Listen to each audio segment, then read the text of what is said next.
بسم اللہ الرحمن الرحیم۔ محترم سامعین السلام علیکم۔ آج کی اس ویڈیو میں ہم کربلا کے میدان کا ایک ایسا واقعہ بیان کریں گے کہ جس کو سن کے آپ کا ایمان تازہ ہو جائے گا اور آنکھوں سے آنسو جاری ہو جائیں گے۔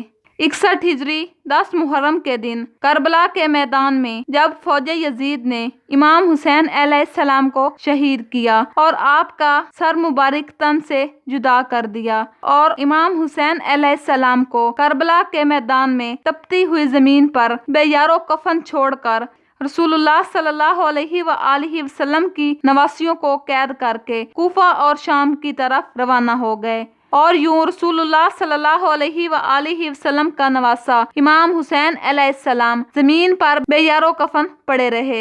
اتنے میں پورے آسمان پر اندھیرا چھا گیا، تارے آپس میں ٹکرانے لگے۔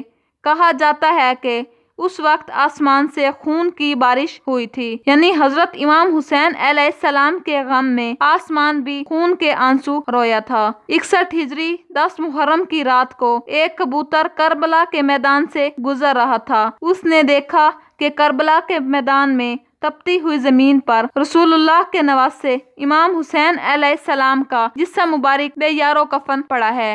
وہ کبوتر چیختا ہوا آسمان سے نیچے زمین پر آ گیا اور دوسرے پرندوں سے کہنے لگا کہ قیامت آ گئی ہے، امام حسین علیہ السلام کو شہید کر دیا گیا ہے اور رسول اللہ کے خاندان کا خون کربلا کے میدان میں بکھرا پڑا ہے۔ یوں کبوتر مکہ مکرمہ میں آ کر پھرنے لگا اور امام حسین علیہ السلام کے غم میں رونے لگا۔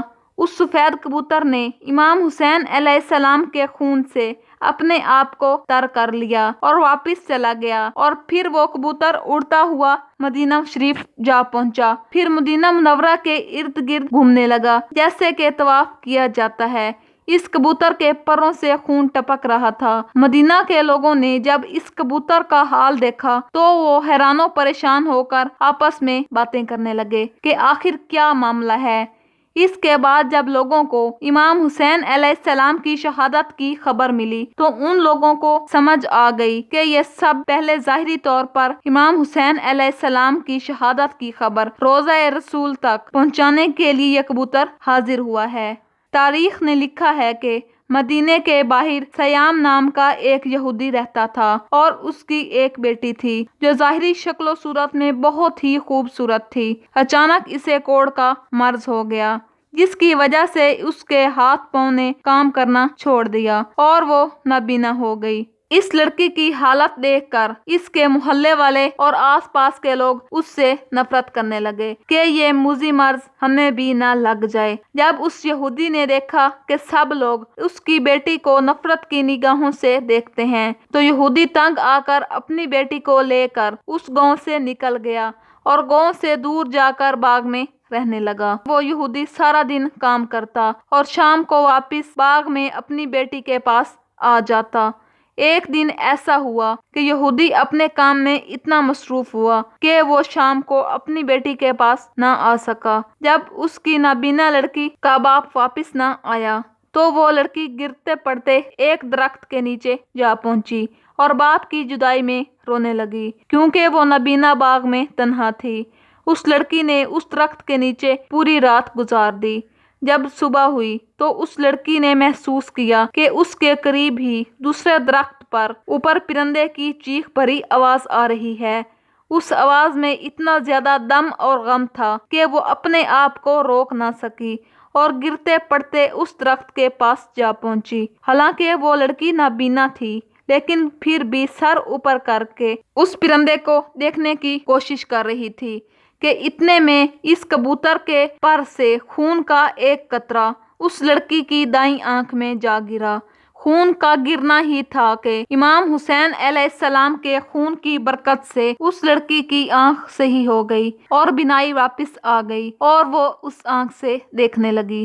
پھر خون کا دوسرا قطرہ اس کی بائیں آنکھ میں گرا اور امام حسین علیہ السلام کے خون کی برکت سے اس کی دوسری آنکھ بھی روشن ہو گئی اور اس کی بینائی واپس آ گئی۔ وہ لڑکی دیکھ کر بڑی حیران ہوئی اور اس درخت کے اوپر دیکھنے لگی۔ اس نے دیکھا کہ خون میں لتھڑا ہوا ایک سفید کبوتر بیٹھا ہوا ہے۔ وہ لڑکی اس کبوتر کو دیکھ ہی رہی تھی کہ اتنے میں خون کے کچھ اور قطرے اس کے جسم پر گر گئے۔ امام حسین علیہ السلام کے خون کی برکت کی وجہ سے اس لڑکی کی تمام بیماریاں ختم ہو گئیں۔ اس کی بینائی اور کوڑ کا مرض ٹھیک ہو گیا اور وہ ایسے لگنے لگی جیسے اسے کوئی مرض تھا ہی نہیں، اور وہ لڑکی خوشی خوشی اٹھی اور اپنے باپ کو ڈھونڈنے کے لیے روانہ ہوئی۔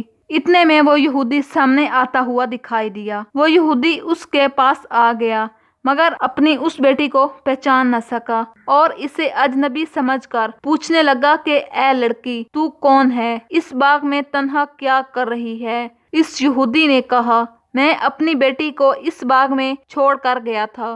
کیا تم نے اسے کہیں دیکھا ہے؟ وہ مجھے نہیں مل رہی۔ کیا تم جانتی ہو کہ وہ کہاں ہے؟ کیونکہ جس جگہ میں نے اسے چھوڑا تھا وہ وہاں نہیں ہے۔ اتنے میں وہ لڑکی خوشی سے رونے لگی اور کہنے لگی کہ اے ابا جان، کیا آپ نے مجھے نہیں پہچانا؟ میں وہی آپ کی بیمار بیٹی ہوں جس کو آپ اس باغ میں چھوڑ کر گئے تھے۔ یہودی یہ سن کر بہت حیران ہوا اور وہ یہ بات سن کر خوشی سے رونے لگا، اور اس یہودی نے اپنی بیٹی سے پوچھا کہ تمہاری یہ بیماری کیسے ٹھیک ہوئی ہے؟ تمہیں بینائی واپس کیسے ملی ہے؟ اس لڑکی نے اپنے باپ کو سارا واقعہ سنا دیا اور اپنے باپ کو اسی درخت کے نیچے لے آئی جہاں یہ واقعہ پیش آیا تھا۔ جب وہ اس درخت کے نیچے آ پہنچے تو وہ کبوتر جو امام حسین علیہ السلام کے خون سے تر تھا اسی درخت پر بیٹھا ہوا تھا اور روتے ہوئے دردناک آواز نکال رہا تھا۔ یہودی نے اس کبوتر سے مخاطب ہو کر کہا، اے مبارک پرندے، تیری اس دردناک آواز کے پیچھے کیا غم ہے، اور تیرے پروں سے ٹپکنے والا مبارک خون کس ہستی کا ہے جس کی وجہ سے میری بیٹی کو شفا ہوئی ہے؟ آخر یہودی نے اس پرندے کے بارے میں معلومات حاصل کر لیں، اور جب اسے پتا چلا کہ اس کبوتر کے پروں میں مبارک خون امام حسین علیہ السلام کا ہے اور اسی خون کی وجہ سے اس کی بیٹی کی بینائی واپس آئی ہے اور کوڑ کا مرض بھی ٹھیک ہوا ہے، یہودی بولا کہ اگر نواسۂ رسول حق پر نہ ہوتے تو آپ کے خون میں ایسی خیر و برکت نہ ہوتی اور میری اس بیمار لڑکی کو شفا نہ ہوتی۔ اور پھر وہ یہودی اپنی اس بیٹی کے ساتھ کلمہ پڑھ کر مسلمان ہو گیا، اور جب کوئی بھی اسلام قبول کرنے کی وجہ پوچھتا تو وہ سارا واقعہ تفصیل سے بتا دیتا جس کی وجہ سے اسے اسلام قبول کرنے کا شرف ملا ہے۔ اسی لیے بزرگوں کا کہنا ہے کہ دنیا میں سفید کبوتر اسی کبوتر کی نسل سے ہے، اس لیے اللہ پاک نے ان سفید کبوتروں میں شفا اور برکت رکھی ہے۔ سلام ہو امام حسین علیہ السلام پر، سلام ہو اس ناحق خون پر جو کربلا کے میدان میں بقائے اسلام کی خاطر بہایا گیا۔ اللہ تعالیٰ سے دعا ہے کہ وہ ہماری غلطیوں کو معاف فرمائے اور ہمیں صراط مستقیم پر چلنے کی توفیق عطا فرمائے۔ محترم سامعین، اگر ویڈیو اچھی لگی ہو تو ہمارے چینل کو لائک کریں اور سبسکرائب کریں، کیونکہ اس طرح کی اسلامک ویڈیوز ہم آپ کے لیے لاتے ہی رہتے ہیں۔